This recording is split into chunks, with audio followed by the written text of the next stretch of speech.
Assalamualaikum warahmatullahi wabarakatuh. Perkenalkan, nama saya Elis Fitriani Nugroho, NPM 1910303109 dari Program Studi S1 Pendidikan IPA Universitas Tidar.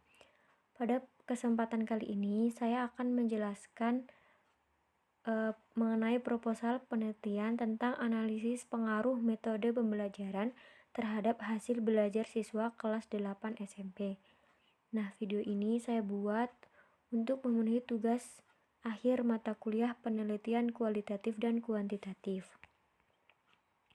Pada pembahasan kali ini, ada 3 bab yang akan saya jelaskan. Yang pertama yaitu pendahuluan, bab kedua yaitu kajian pustaka, dan bab ketiga mengenai metode penelitian. Langsung saja, yang pertama yaitu bab 1 pendahuluan. Latar belakang. Dunia pendidikan adalah dunia yang sangat penting dalam kehidupan manusia. Manusia yang selalu diiringi pendidikan, kehidupannya akan selalu berkembang ke arah yang lebih baik.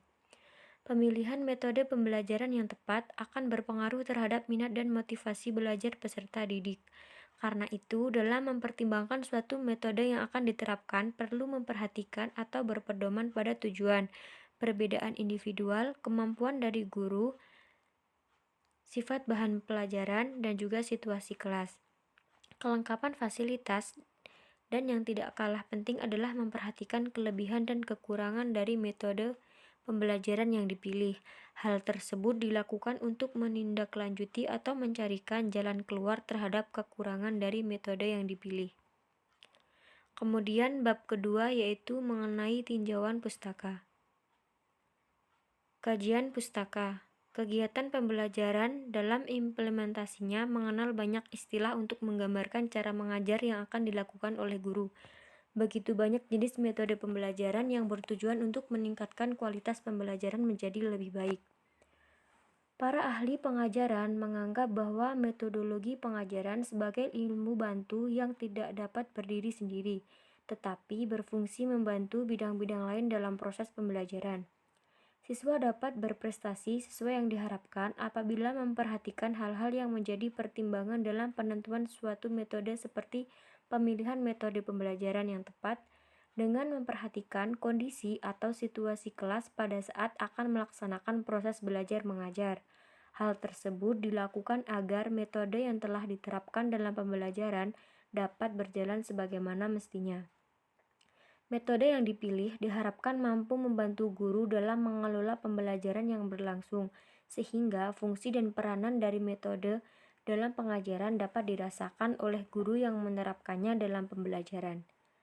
Guru didefinisikan sebagai tenaga terdidik yang membantu siswa dalam pendidikan dan pengajaran sesuai dengan tujuan pendidikan. Disebutkan bahwa salah satu faktor yang mempengaruhi hasil belajar peserta didik adalah faktor guru, mulai dari cara mengajar, sikap dan karakternya di depan kelas, kualitas pengetahuan, dan bagaimana seorang guru menjelaskan suatu materi.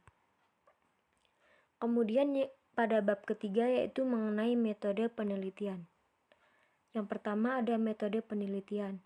Metode yang digunakan pada penelitian ini adalah metode penelitian secara kuantitatif, menggunakan survei berupa penyebaran angket. Maksud dari penggunaan metode kuantitatif adalah untuk mengetahui hubungan antar variabel.